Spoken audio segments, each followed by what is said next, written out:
Okay, I'm gonna check the audio real quick.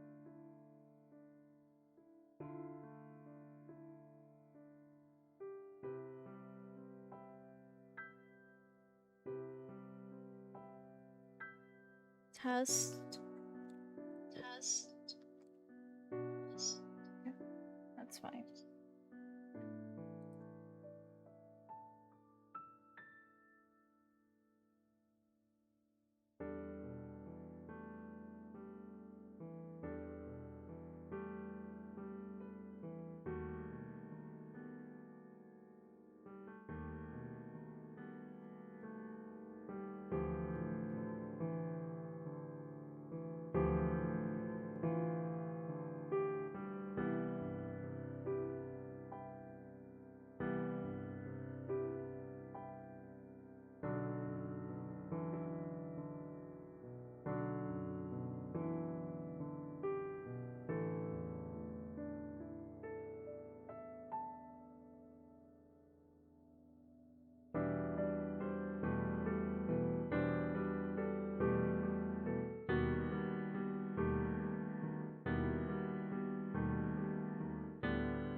Okay, welcome in everyone.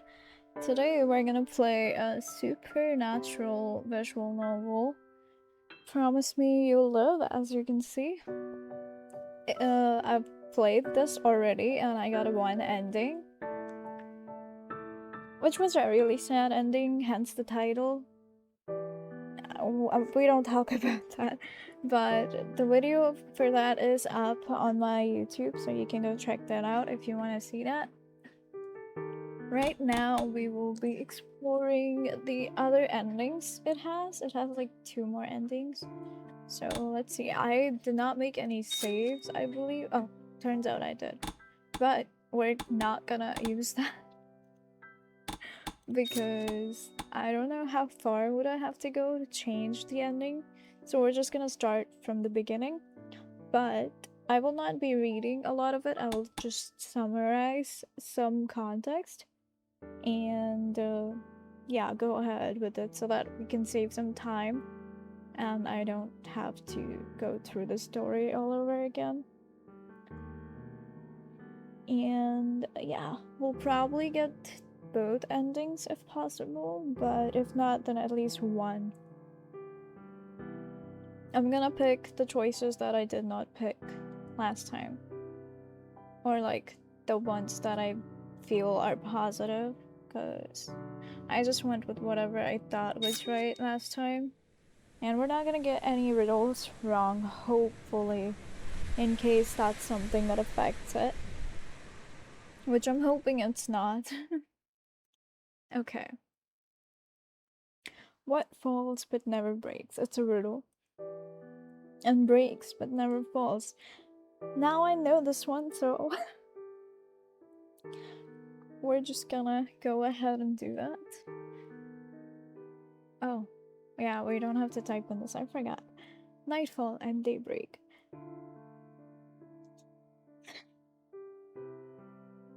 I was so confused when I first read the riddle, and then I read that and I was like, oh, you're so right. How did I not guess that? I am a big fan of the background in this game. It's beautiful. I love the moon especially and the glow. So basically, I'm a crossroads keeper, and I've been standing on the crossroads for so long that I remember nothing else but the crossroads and the waiting that never went away.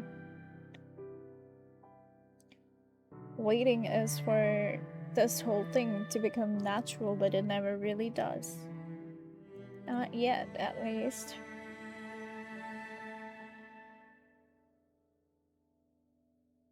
But watching the stars rotate above the sky, which honestly, yes, would definitely feel like heaven, is what it feels like until the petitioners come. Now, petitioners are people who are in between life or death, and basically, what happens is they come here to make promises in exchange of a promise. Like, you will see one right about now. Here.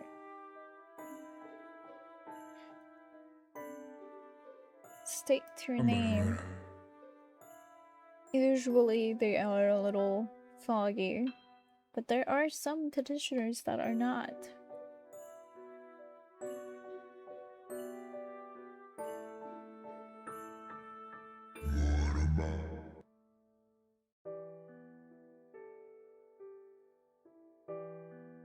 This one looks rather frantic, trying to figure out where it's at, and growing impatient. My character is yeah, never mind. I'll just read that. The spirit looks around frantic, as if trying to determine its location. Growing impatient, you run your tongue over your teeth. Their edges are razor sharp, but never seem to catch your skin. Further down the line, my character actually bites on their tongue, but they don't feel anything. So, yeah. Okay, this is Cyril. And I already forgot their story. I played the game yesterday. That's crazy. Obviously, like anyone would, Cyril does not want to die because he has a family and a wife. And I tell him that you misunderstand. I'm not the one who took you. I'm not a reaper. I'm a crossroad keeper. That's rhymey. I do not deal in life and death. But we kind of do, because in a sense that these promises that we make here give life to these petitioners. So, yeah. Promises made are promises kept. That is what I can do for you. I can make you a promise, and return you will make me a promise. You keep yours, I keep mine. If you don't keep yours, well, then I can't keep mine either. And people actually die when they can't keep their promise, so never break promises, guys. Do you understand? Okay, so Cyril wants help. He just wants to go be with his wife because he thinks she needs him. And he asks for 5 years, more time. So last time I offered him as much as I could for a small promise. I am gonna save it right here, actually, just in case. Yes. And we're gonna return.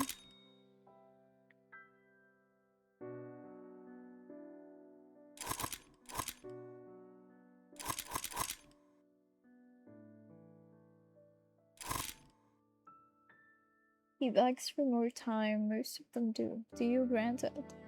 I can either give him what he specified and no more, or deny his request. I don't really know what the right choice would be. I kinda wanna see what happens if I deny his request so that I can move ahead with giving him what he specified, but let's see. No. Oh, he just goes. Just like that, he's gone, moved on, his last breath complete against your face. A rattling, damp thing. You brush off the urge to wipe your face, there's nothing there. Even if you can feel droplets of spittle against your cheek. Wiping it would do nothing except amuse it. Interesting, okay. What was that? He's angry. You knew he would be. And do your best to ignore the grinding, growling voice that sounds like it's emanating from just behind your ears. Eyes, sorry. Well, it looks like we get a visitation from the boss pretty early on in this one. Oof. Okay. We might actually see the boss now. Let's see.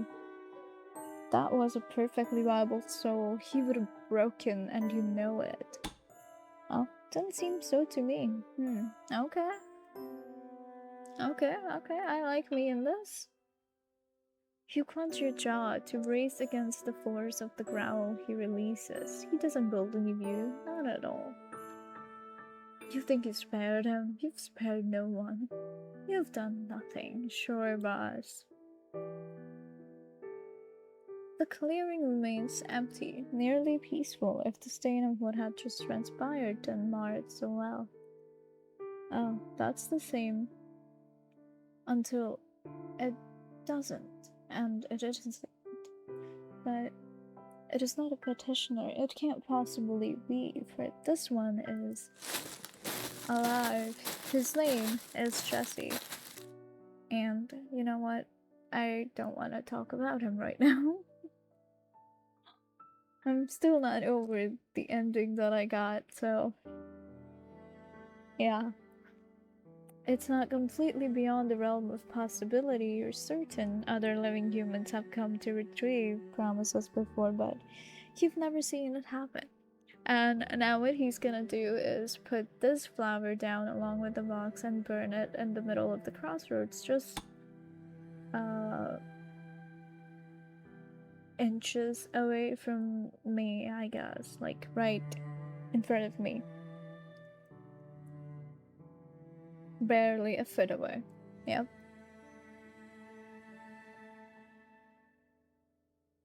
He burns it and then just leaves. While I can feel the boss's disapproval.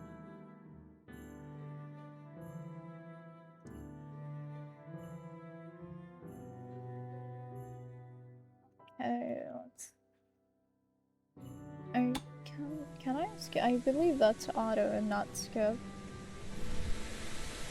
After he left, nobody came, alive or dead, for days.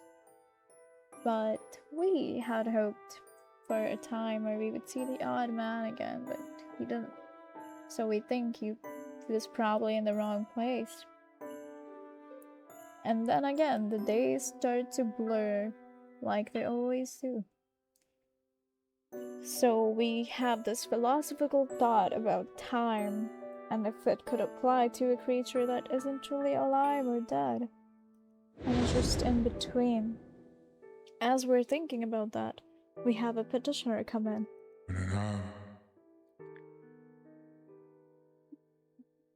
We do the usual speech, ask him its name. And they also want to go back because it's just them and their sister, the two of us. We don't know where their parents are, and it doesn't matter. But the sister's too young to be alone, so if the petitioner can help. Wait, I think I read it wrong. I should read it properly. I can help with that if. Oh, I'm trying to say, okay. You calm them down enough to explain what you can do for them. I just need to know what it is you're looking for. Okay, fair enough. There's a buzz in your spine. Your boss loves petitioners like these, the open-ended ones. Oh no, the truly desperate ones. Yeah, the boss is evil. I mean, we're at a crossroads. I wonder who our boss could be. It sits unhappily, a weight at the dead center of your chest, but you push past it to speak. Do I grant them what they seek? Let's see. Offer them the promise to say, did that the last time, so I guess I only can do either or. They haven't asked for anything, that's how this works, they need to ask. So yeah, I'll go with that, I guess. You pause for a long moment, waiting for them to make their statement, to identify what it is they want, but instead they're only growing increasingly distraught. She's only 8, she's young, she needs. Tell me exactly what it is you want. Let me go back so she isn't alone, says Greer. Let me go back to her. You pause, thinking for a moment before nodding. I can promise that you can go back to your sister so she isn't alone. Ah, okay. And we get the same as before. But the promise is that they never speak to another soul aside from their sister, so yeah, they accept it.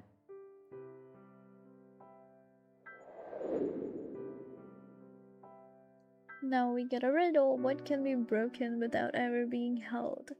I picked heart for this one, but I'm pretty sure it's promise. And I really like this feature that they have for hint and answer. Yeah. Can be given but never taken. Can be given but never taken. What? Is it not promise? It is promise. Can be given but never taken. A promise cannot be taken. Okay. Okay, fair enough. Promise. You know, when I wrote heart, I like immediately realized it after it went red. The eye went red that, oh, it could be promise. Promise is also something that breaks but is never held. Promise. Nice. It's curious to you the kind of love Greer has for their sibling. The way everything else has already fallen away, so to make this one person the entire center of your world was as natural as the breath it had taken to make the choice. Oh, wait. Greer's keeping their promise this time?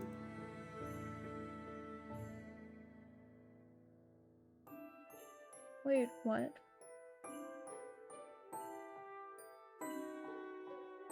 They somehow seem to have no remorse for their choice, even as their sister grows wary of being Greer's entire world and starts to pull away.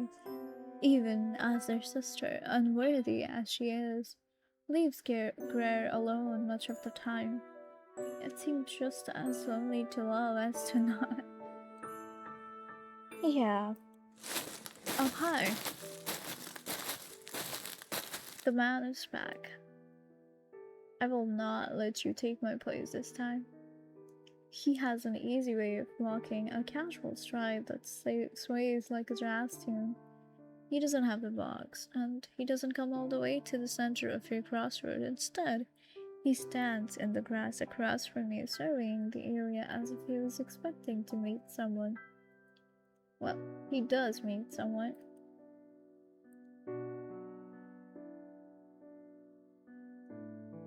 He doesn't flinch as if it doesn't taste bad, the alcohol, I guess. However, and you find yourself observing him cleanly. He has a birthmark on his neck, and just above it, a jagged scar that's healed pink.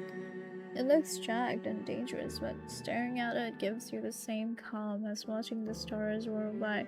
I really, really love this dialogue. It just has that whimsical feeling in it that I love.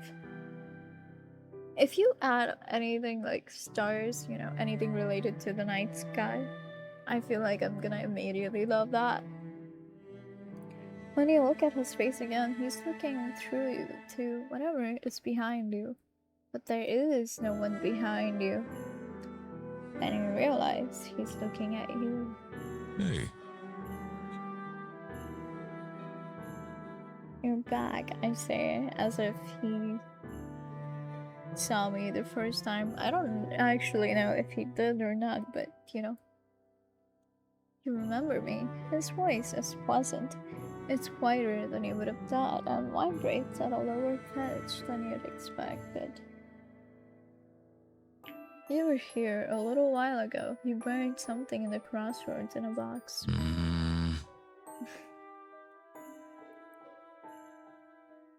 Why are you here? He says it was my understanding that people come here for promises. You hesitate. People isn't quite the word you would use. Of course, it's not. Most who come do so because they're close to death. You're clearly not. You're fine, so why are you here? Well, looks can be deceiving, he says. He pauses. He's like he's waiting for something. Your eyebrow arches higher and higher, but still he doesn't speak. Okay. We do make a small promise this time. It's a promise that he wakes up on time for his he wakes up on time for his event because he's really bad with alarms and nothing he does works. And he can't risk it, so we make a promise for that. Let's see. I believe I don't have to make a choice for this one, so yeah, he specifically needs to be awake by 7:30 a.m. in time for your event. His event, I mean. If he promises to bring a gift to the crossroads before the event. What kind of gift? He asks. A flower. Yes, bring me a flower. Nice.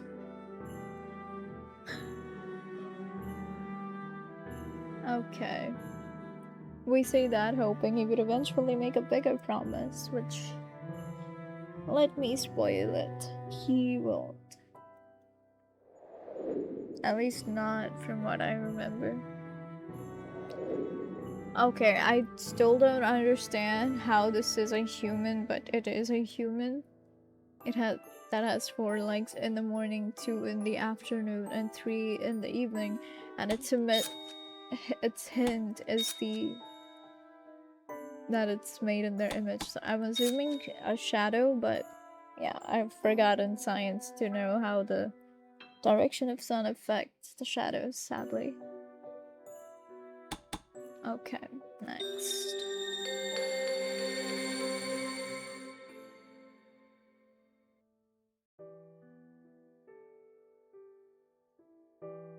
You wait for the usual unfolding of information, for the knowing to settle into your being like a long-held memory, but it never does. You linger a beat, but still nothing happens. Perhaps the deal was so small it was insignificant. This thought offers you no comfort, however, as that either means you failed to lure him into greater promises, or... See you soon then. See you, stranger. Okay. His name is Jesse. We just introduced.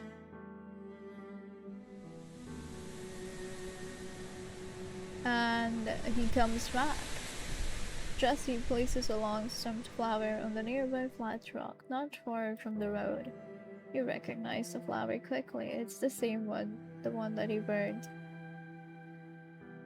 They remind me of wildflowers, maybe. As promised, he says. Your head tilts slightly and you examine this man. He can't possibly be what he seems, can he? A human, that is. You can still see me? Appears so. Crazy. You wish you could lift your feet so you could shift your stance, put a little distance between you both, but your feet don't budge. They never budge. Until next time, he says, and leaves. As my heart lurches into my throat, he can't leave yet. He can't. So I say wait, and we talk about making another promise. Oh, another the time beautiful. And he leaves. And no petitioners come. And it's lonely as hell. Which is very understandable. Then one time he comes back. I don't know when. The time isn't specified, sadly. Looking really exhausted or something. I don't really know what that's supposed to look like. But yeah, he's You're tired. funny. That doesn't sound very crossword devil of you. You grit your teeth. You're not sure why you'd ask the question. Had leapt from your tongue before you could consider it. Is it possible you're concerned? He asked. And I would say, don't be ridiculous. It was curiosity, not care. Perhaps I can interest you in a promise to address that exhaustion. And luckily he is here for a promise, and that promise is to make sure that his favorite shirt that he's wearing out to dinner tomorrow with pizza won't get stained. Which makes the crosswords keeper extremely angry at themselves, then at him for thinking that he would take this seriously. So we make a promise. Another one that is fair to what he's asked for, but might actually work and give the boss what it wants. The promise is, I will promise that you will not stain your favorite shirt at dinner tomorrow night. You must promise not to turn on any lights in your home until after that dinner. You're ready for whatever he has to say, but of course what he says, which is he promised. That's crazy.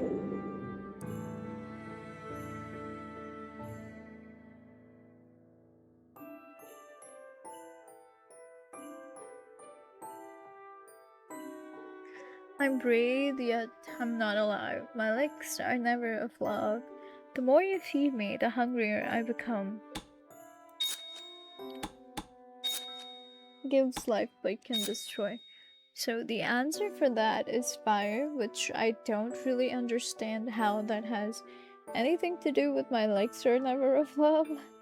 Like, I understand that I breathe, but I'm not alive, and the more you feed me, the hungrier I become, but the legs is not something I understand.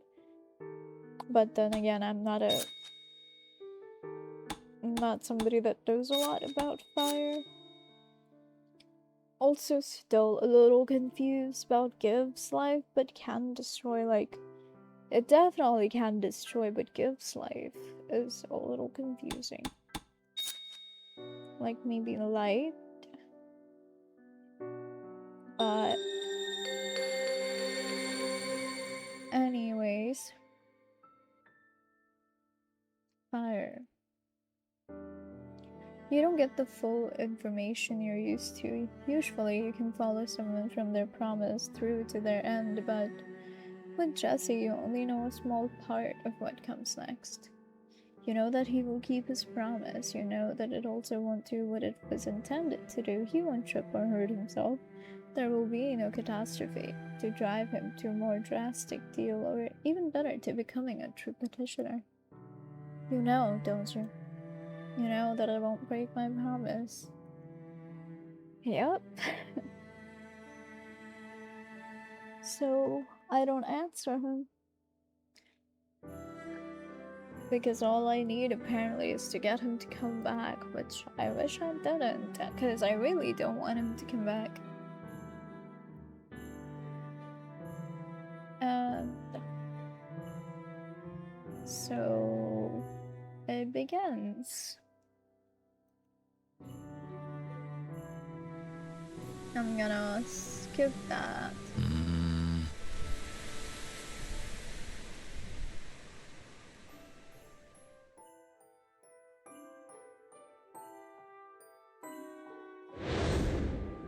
The boss is angry. But anyways, we get a petitioner, so we don't have to deal with the boss. Now, I believe this petitioner is the businessman. What's your name? Arnold. Yeah, I believe he is. You're dying, Arnold, as we speak. Your body is failing you, and you are dying, but you have an opportunity. You're at a crossroads, and I deal in promises. He says, I get it. He interrupts me. Can you believe that? That's crazy. Your eyebrows raised, practically kissing your hairline.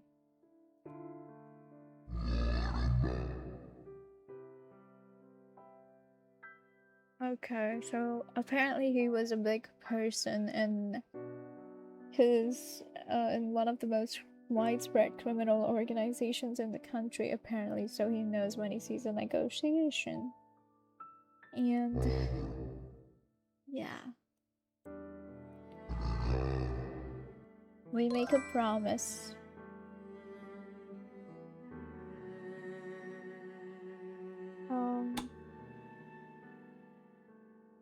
I wish for you to stay being amazing. OWO. Thank you. Hi, Tragic. How are you doing today? Have you slept?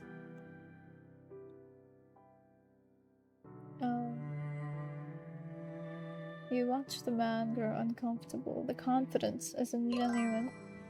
It's put on, and it wavered in the face of the notion of second chances. Nice. Hi, Nelson. How are you doing today? Eating now. Yesterday I ended up being busy, so I didn't do anything I planned. You know, that's fair. Did you get some rest last night? I hope you did.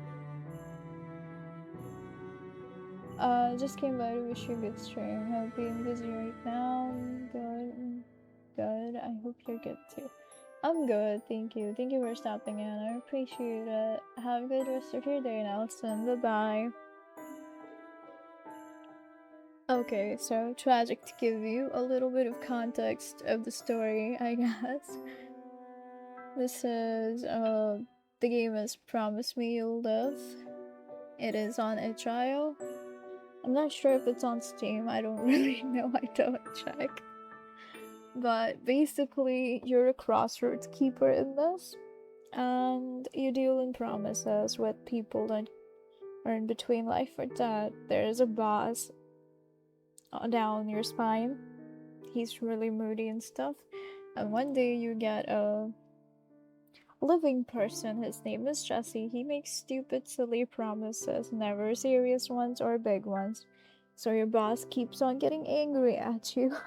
And this isn't the first time I've played this game. I'm trying to get a better ending than the one that I got, which made me really upset to the point where I still don't want to talk about it. So, yeah, this is technically my second run, and this petitioner is Arnold, a businessman.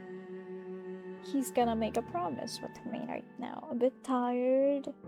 I woke up like an hour ago. Oh my god. Good morning.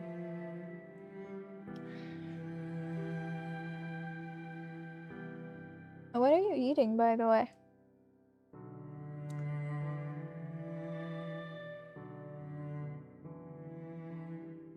Okay, tell me what it is you need, Arnold. I will make you a promise, and then you will meet me one in return, as long as we both keep our promises.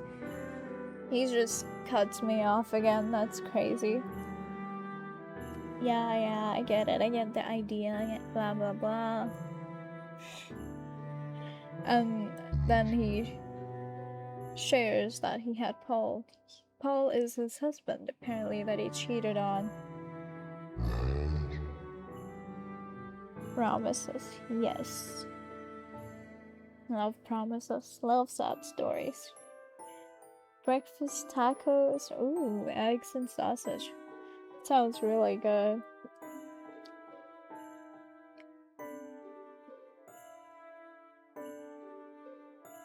By the way, what engine are you gonna use for your game? Have you thought of that yet?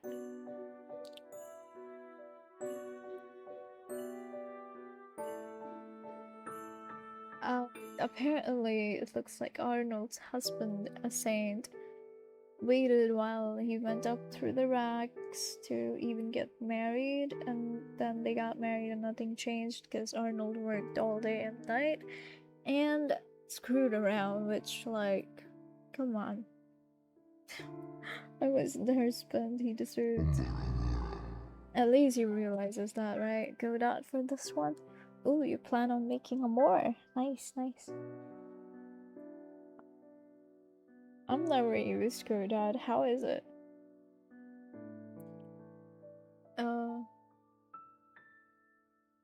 Hell, I wasn't the husband anyone deserves. You telling me I could get another chance with him? Well, it's not like the past is gonna be erased, so dismiss this as unfinished. Do you send him back?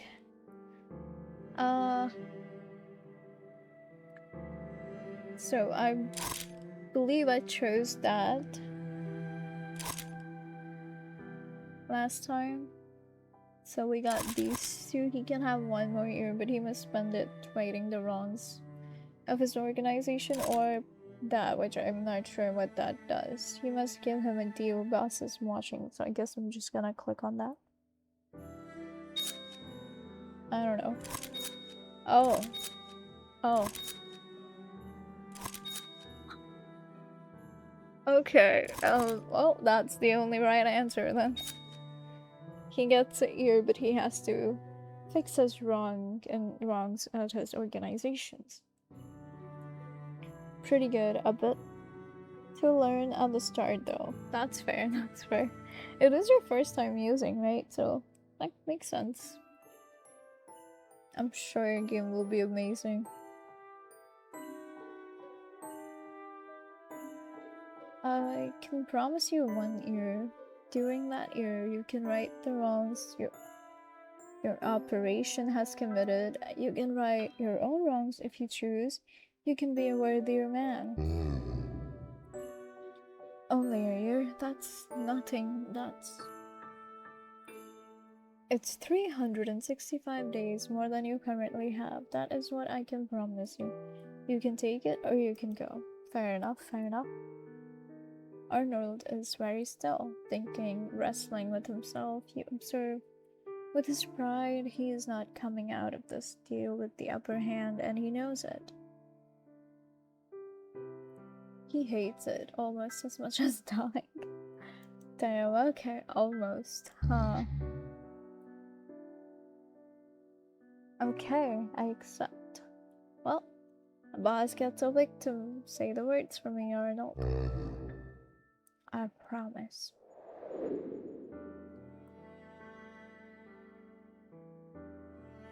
It belongs to you, but is used more by others. Okay, I can totally get a different ending because I didn't have that riddle before. It belongs to me, but is used more by others. Belongs to me. This one has to be a heart, right? Come on. One of you have to be a heart. Given to all? Excuse me? It belongs to me and is given to all, but is used more by others. Used more by others?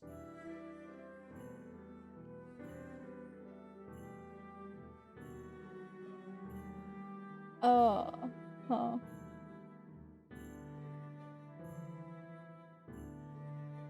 I don't know. What's used more by others?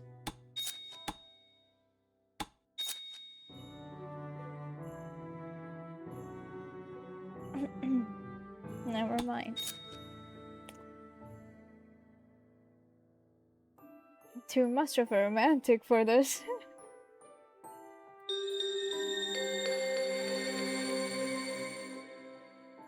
Lame. How did I not guess that? Never mind. Never mind. The man will keep his promise. He'll devote himself to becoming a pillar in the community. He'll utilize the infrastructure of his organization to better support social programs. He helps reduce violence in the neighborhoods. Crime drops. He works harder than he ever has to undo the harm he has done. In doing so, he faces the ramifications of his decisions for the first time. He sees what he's done, the effects of his grab for the power, okay? He's overwhelmed with regret and is more motivated than ever to do what he can with what time he has. Okay, that sounds like a good ending for him. And he has no tie whatsoever to his husband. His marriage becomes a silent backdrop to his charity work, his fundraisers, his ethical projects. Gosh, okay, Paul will be supportive. He will never naysay his husband's goals. He will never take this away from him. Their marriage will be a ghost of a thing. That's not. Nope. But I guess better than before.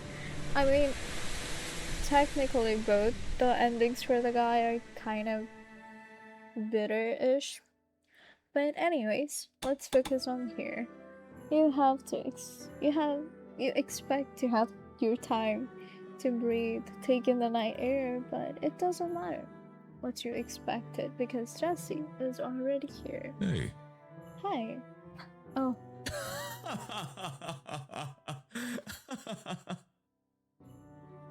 I don't know why, but every time this guy laughs, I wanna laugh too. Did I startle you? Not really. I expected it.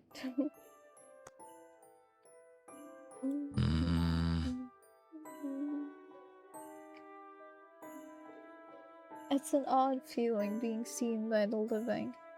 You have questions, you have concerns. You don't get to think about them because Jesse asks you why are you so covered in shadow like that? Why hide your face? And it wasn't something you thought about, and yet the answer comes easily, like something you've always known. I steal from depth. It doesn't like thieves. Wisdom says I keep my face hidden. I really like the way that's worded. You ever take it off? Nope. Maybe this is a weird question, but have you seen your face? Do you even know what you look like? You're about to call him absurd. Of course you know what you look like. Who doesn't know their own face? But then you try to picture it. You try to conjure up the image of your own face. The shape of your eyes, the color of your skin, the bend of your nose, or the bow of your lips. But all you can see is shadows. Shadows upon shadows layered around your body like bandages, obscuring everything, and the two curved, sharp horns upon your head. Your eyes hurt, they burn and feel hot, and when you blink to try and ease the discomfort, your eyes feel wet. Why are you here, Jesse? Jesse's smile is warm and very focused on her for a moment. It's difficult not to look away. I came to ask for a promise, of course. Of course. You can't help but perk up at that, swinging your attention back towards him. In the back of your mind, you feel the beginning rumblings of your boss paying attention to what's happening at your crossroads. Don't like the boss. Honestly hate the boss. You did? I did. Do you want to hear what it is? You're immediately suspicious, but captive audience you are, you concede. What is it you need? I want you to promise to sit and talk with me this evening. We're gonna play heads and tails this time, guys. I think. You stare at him, waiting, because there is no way that he meant that. I understand that you're going to try and wait me out, but I am in fact being Let's serious. make a deal. That is what I want to promise to me. Now, what can I promise to you in return? It feels like your throat is closing up. The weight of your boss's presence is coming down on you slowly but surely. pressing you down into the deepest recess of your mind. Damn it, he's going to force you to take the promise. What was he thinking offering like that? How reckless, how immeasurably stupid.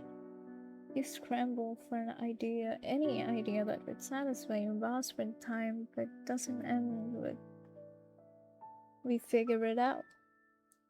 You can sit with me and talk, but you have to observe any petitioners who come in. See the process. You cannot interfere or ask questions. I wish we had choices here. I promise. Nice. You really should be more careful about how you just throw those words around.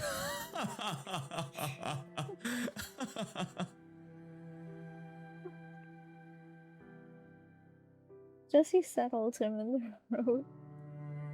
Himself in the road, legs sprawled out before him. So tell me about yourself.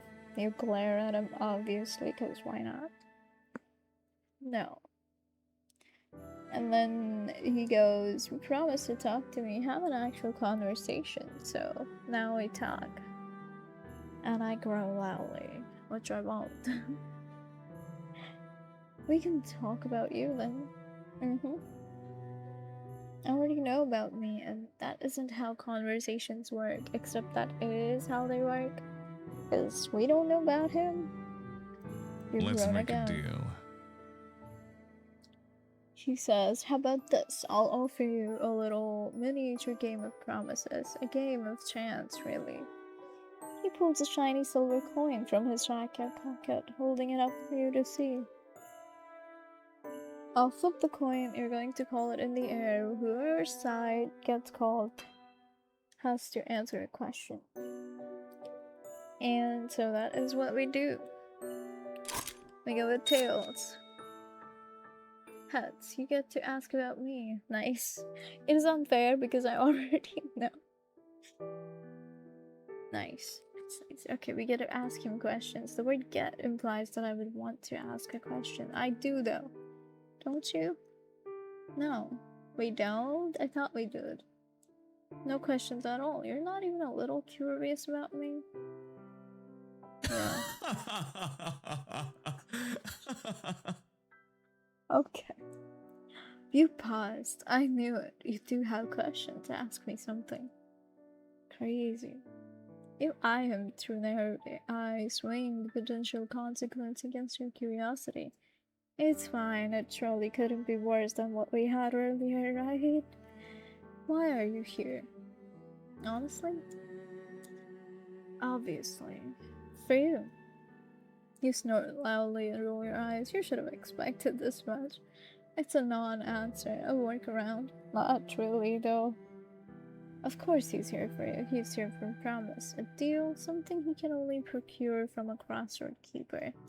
Oh no, that's not what he's here for. He was cleverer than you'd given him credit for. Oh, there we go. We have a petitioner.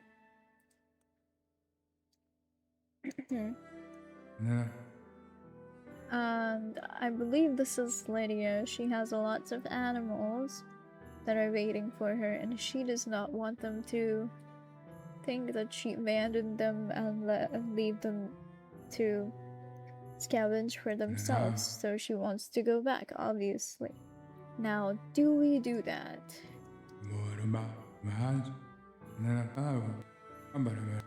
Let's see, this will be very, very easy, says the boss.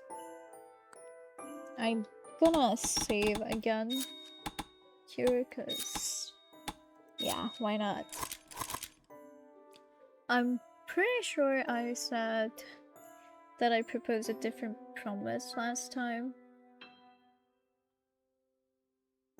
And I think I also picked that one, but I believe it said something like I can't give her anything for free. Yeah.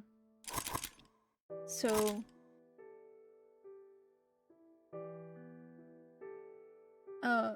let's see this actually. I can promise you this, you will live until all your animals have new appropriate homes, as long as you avoid another untimely unusual event. In return, you must promise. Oh no. I don't think we want to go with that.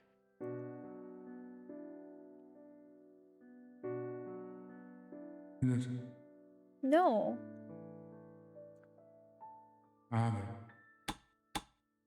No. Fuck the bus. We're not going with that. Hold on.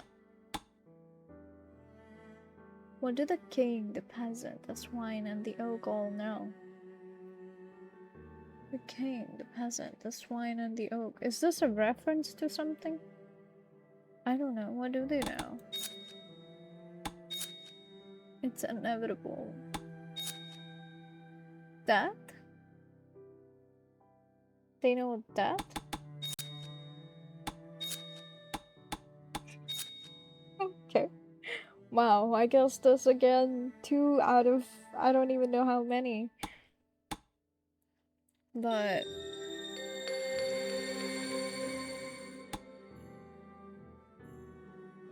Yeah. I'm glad I saved it because it's not far from the ending, so I can just come back, even though I really don't like that I'm going ahead with this one, because I would rather she not get her soul over here, because no. You don't need to question it, and you don't need the unfurling confirmation in your mind to tell you that Lydia will keep her promises for her pets, her family. She will do anything. You feel the moment her soul is torn. Not long after she returns to her body, it will go to your boss as soon as all of her creatures are accounted for. You cannot shake this feeling of remorse that tastes like bile in your mouth. You stand alone for only long enough to gather yourself before Jesse returns. Are you okay? That seemed rough, he says. Oh, I'm fine. Your voice creaks heavily with emotion. What is happening? You've never struggled after a promise like this before. It's not your fault, so why do you feel such guilt, grief? Jesse's hand comes up, stopping a few inches shy of your face, as if he meant to touch you, to comfort you. I really like this specific scene. He doesn't cross the bounds, he doesn't make that contact, he doesn't even speak.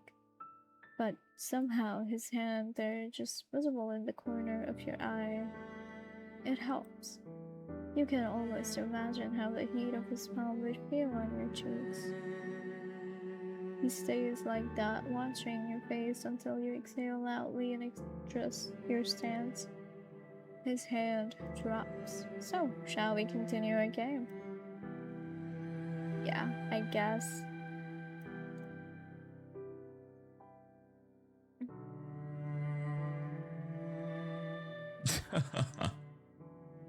Alright, we flip a coin. Let's go. I forgot. I believe if I pick tails, it will give me that. Hold on, I'm gonna stream again, because why not? Solon, hi, welcome in. How are you doing? It's been so long. I'm playing another one of my visual novels. Not mine, but you know, the thing I do. I'm good. I'm good as well. Good as well. Do you have any plans for this weekend? Yeah, fun indeed. I'm a crosswords keeper in this. It's about like making promises to petitioners, who are essentially people in between life and death. This is my second playthrough. I couldn't accept the first ending, so we're doing another one, cause, you know, no plans, that's fair.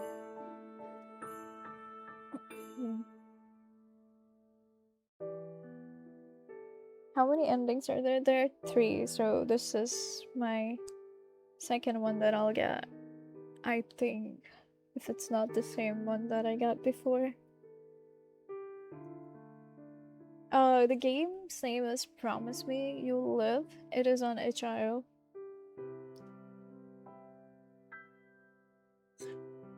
I really love the background in it.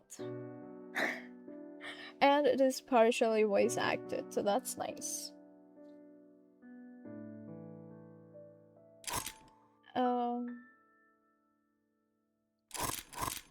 go with heads. I want to know more about funny. him. Interesting strategy. I see what you're doing. Do you?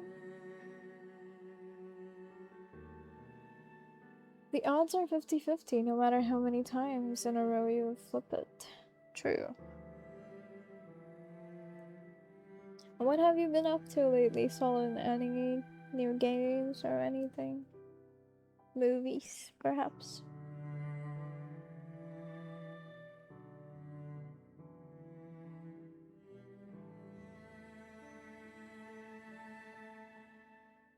Yeah, but it's still a bold move. I like it. Flip the coin. Heads again. Whoa, what are the odds? I know, right? It's like I know the future. 50-50, I just said that. Don't get smart with me. You know that wasn't my question. You sigh loudly. Fine, ask or keep blathering on, and we'll get interrupted again. True. Do you like what you do? You frown, trying to wrap your mind around the question, and you find you simply can't. I don't know, I just do it. This is less something I do, more something I am. Are you sure that this is what you are? Your mind is stuck to a flicker of something so far in the distance you're not sure it's real. It's almost familiar, but the shape of it is wrong. It doesn't fit. But your boss, he is real, and you can feel him just over your shoulder. Waiting. I hate the boss, I swear. I redownloaded Overwatch from Minecraft, but that's about it. Haven't seen many new movies, but I gotta finish Stranger Things. Oh. And I watched Gen V Season 2. Gen V? I've never heard of that. What's Gen V?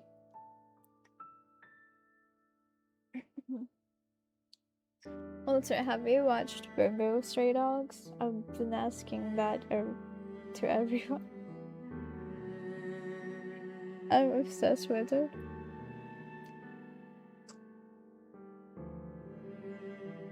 As a spin-off of The Boys within the same universe. Oh, interesting. Okay.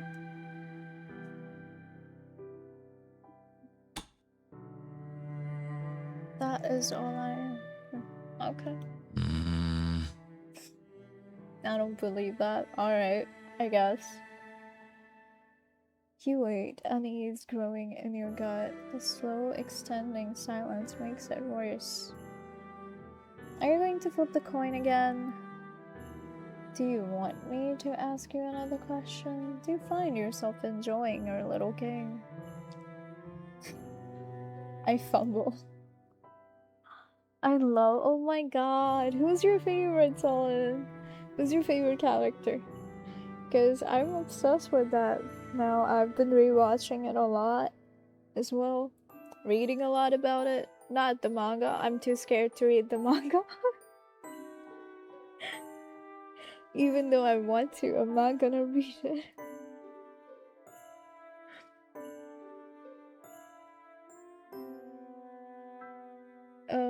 Okay, I fumble uselessly for full sentence. The majority of a phrase, a solid declaration, a semblance of a thought, anything at all, but...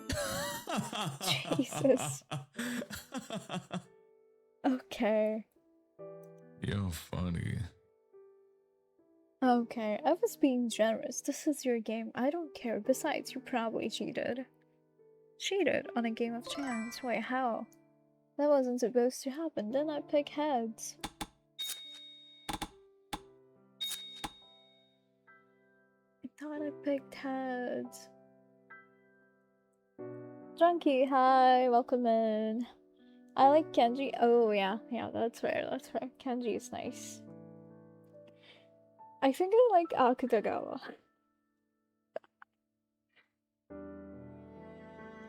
How was your sleep, Junkie? Did you sleep well?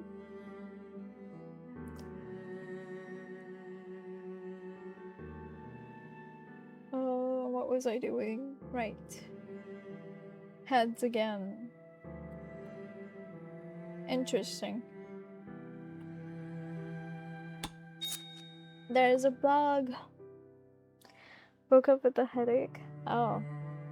That's not that good. I hope it gets better throughout the day. Get some water. Have you had water?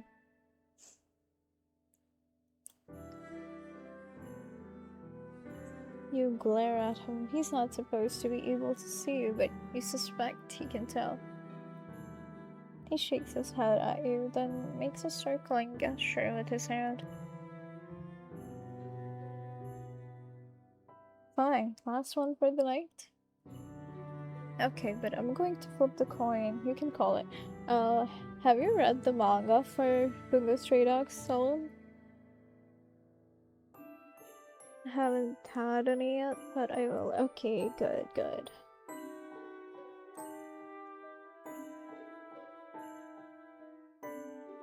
I'll be flipping the coin this time. Nice. His smile is okay. Why do you want to flip the coin? He says. I told you you're almost definitely cheating. It's probably a double-sided coin, or you're lying about the result. They're bantering. It's a conversation, not a competition. You snort at him and roll your eyes. It's most definitely a competition. Jesse's expression shifts, his eyes locking onto yours. His smile softens around the address. Ah, right, of course, you would think so, silly me. Also, Junkie, the wind came and left. Wasn't too bad this time.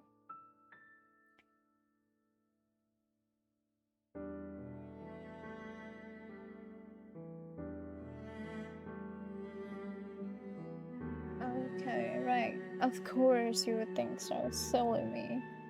He closes the distance, stopping just in front of you. You hold out your palm for the coin. His gaze trails from your hand to your face and then back again. Without ever breaking your gaze, he drops the coin into your palm. His fingers brush the shadows, then through them.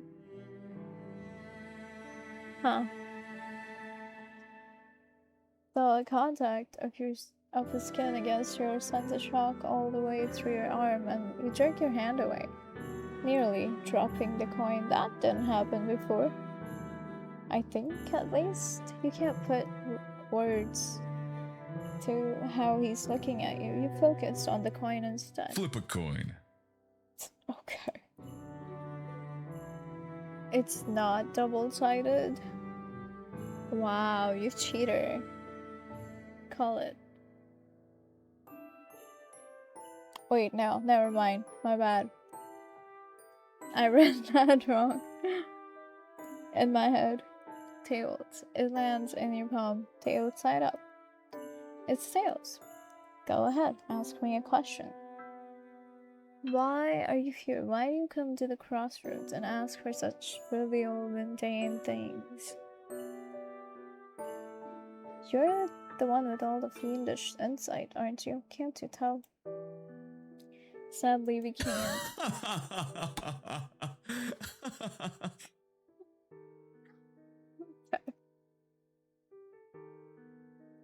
He's not wrong.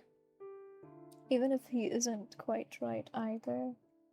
It's not my turn to answer. You have to answer, or... You pause, questioning the wisdom of your next words before you continue anyway. Or you can make a real deal with me. Maybe you just don't have anything I want, he says. That's absurd. You come here all the time. There has to be something you want, something you're building up the nerve to ask for. When Jesse looks at you again, he finds your eyes instantly. Which he should not be able to do, but he does it so easily. It's bizarre and distracting that you startle when he speaks. You're right. There is something I want. He steps away and you feel hollow. I don't think that happened before either. Keep the coin. I don't know, maybe it did. I just have goldfish memory. And then he's gone, and you're left holding the silver coin, the only proof he was ever there at all.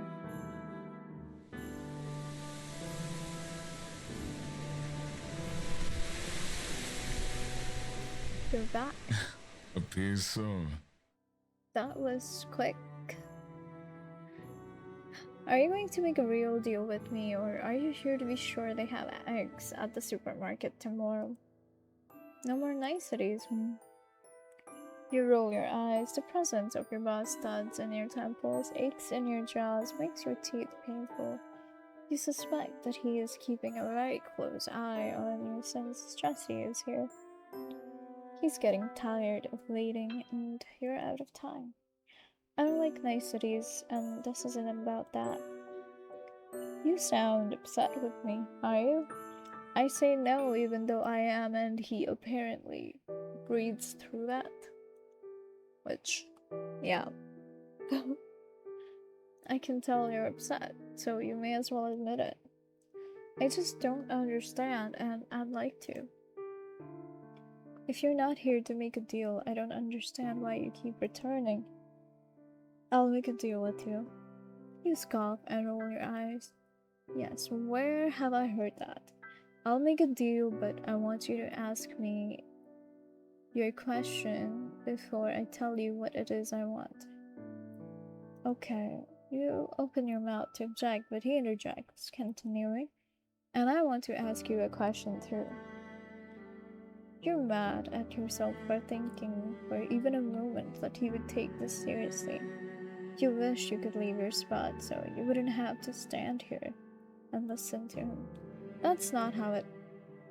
Your mind nearly splits with a bolt of pain as your boss lunges inside, clamping down on the words before they can fully leave your mouth. I don't like where this is going. But hey, I don't think we had the talk about sunrise in this one. I hope not. Do not let him go. Make the deal. Make it now. He cannot slip away from me again. Take the deal. No.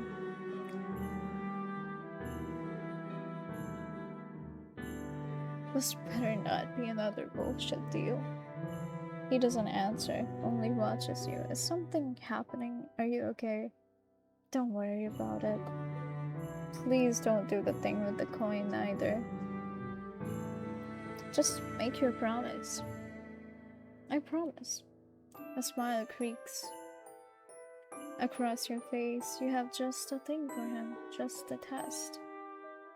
Why is a raven like a writing desk? I'm gonna save that too because I don't know if that's gonna change anything.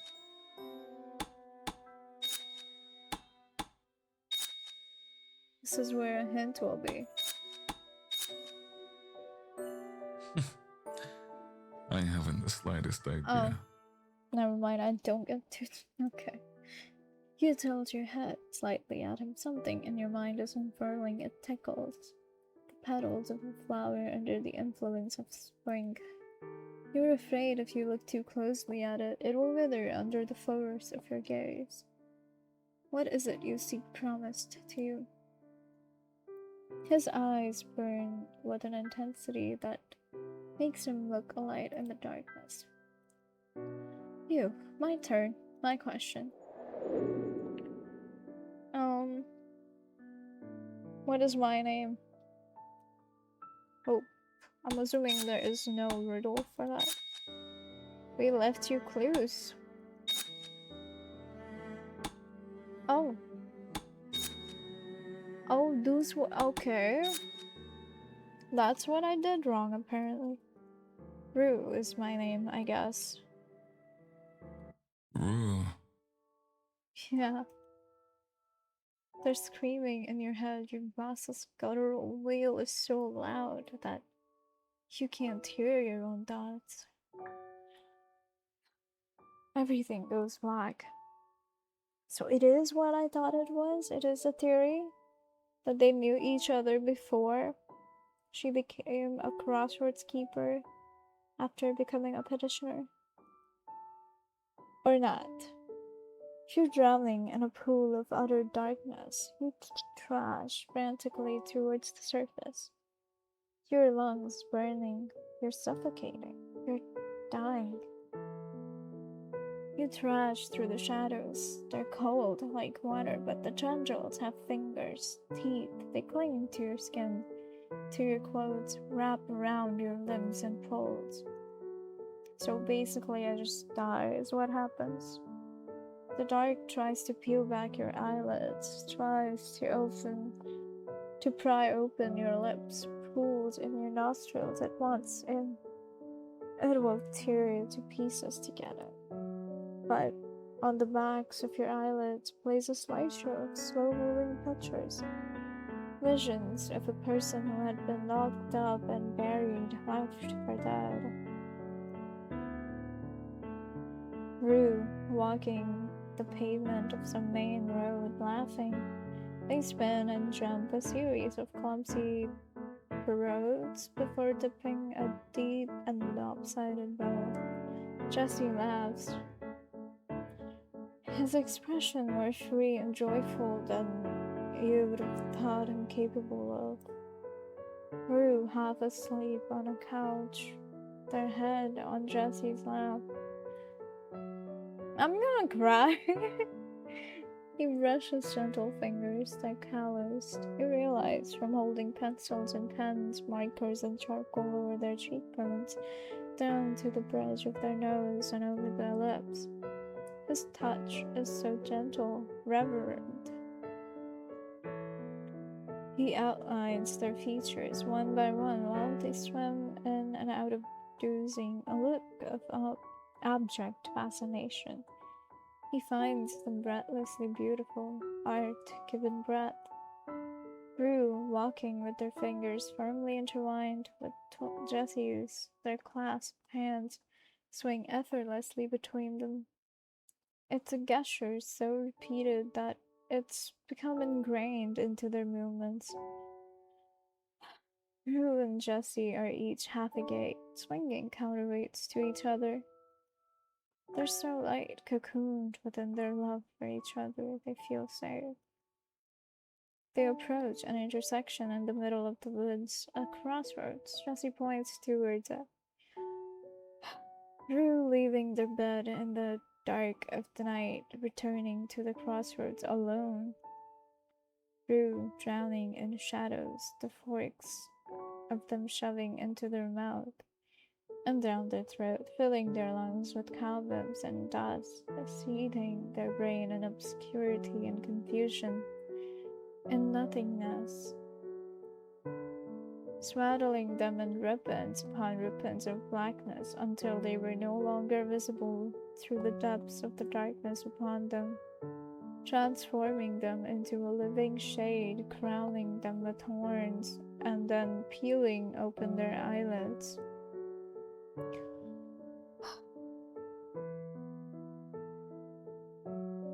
You claw your way free, and the breath you take upon breaking the surface of the golem rips through your lungs.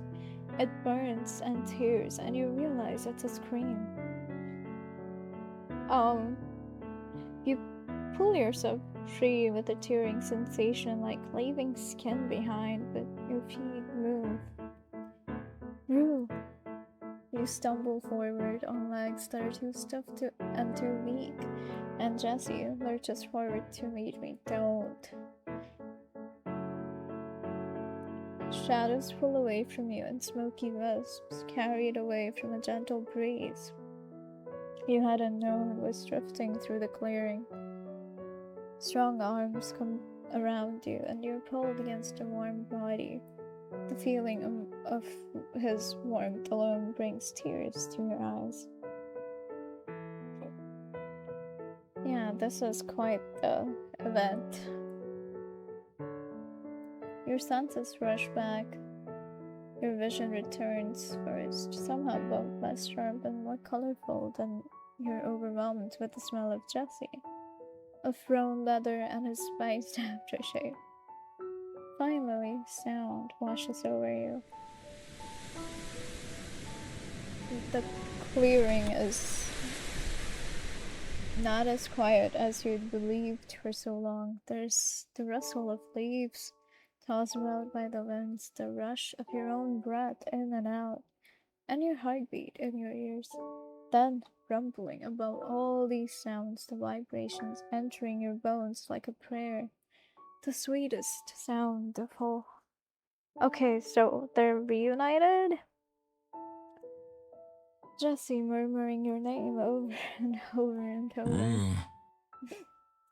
Your arms went around him, they feel so heavy, but you drip each fiber, every shred of muscle, one by one, to hold him, to cling to him. Crazy. Your voice hurts when you speak. Jesse. He gathers your face in his hands, thumb swiping away the tears that flow freely now, and looks at you. Although you know the shadows are still failing away, his expression leaves no doubt. He sees you, and then he's kissing you. Oh, the background. That's me? This is beautiful, what the fuck?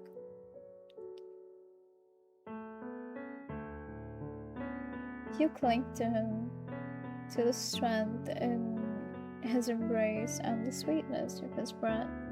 You can no longer read emotions the way you did during your time as the Crossroad Devil, but you can read him. He cradles you with such devotion, his lips convey every moment of fear, of doubt, and horror and guilt. The devastating relief, the undying love, unyielding love, sorry. And then it's bright. Okay, you know what? This is the sunrise that I am okay with being promised. And then, for the first time in far too long, you see the sun begin to rise. Hi, Mika. Thank you for the sub. I appreciate it. How are you doing? Are you at home? Okay, that was good. I accept that ending.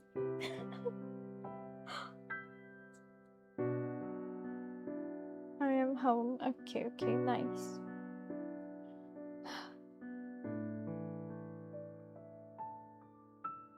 I can't type. It's okay, it happens. There are times I can't type either.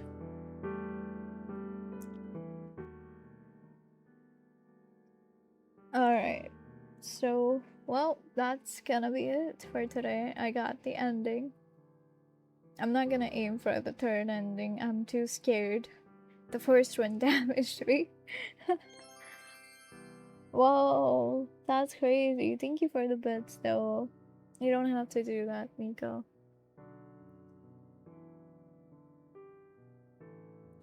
Okay, so I'm streaming tomorrow as well. Another themed game. I'm not sure which one, but some. So I will see you guys tomorrow. It will probably also be a short stream. We'll see how that goes. We stream time. Yes, I stream tomorrow. Right now we are gonna go to Angie. He is streaming right now as well. How do I change screens again? Oh, there we go. Okay. So, sadly I arrived too late. It's okay. You arrived just on time to say hi, at least. Raid. Okay. Let's go to NG, say hi to him and stuff, you know? And I will see you guys tomorrow. Goodbye, have a good rest of your day or night whenever you're watching. Thank you for the bits and sub again, Mika. I really appreciate it.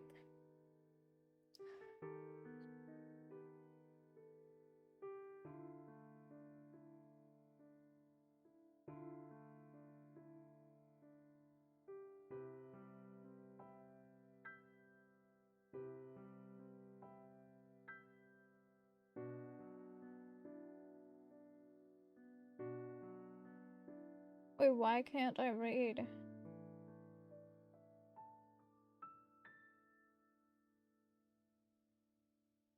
Oh, there we go.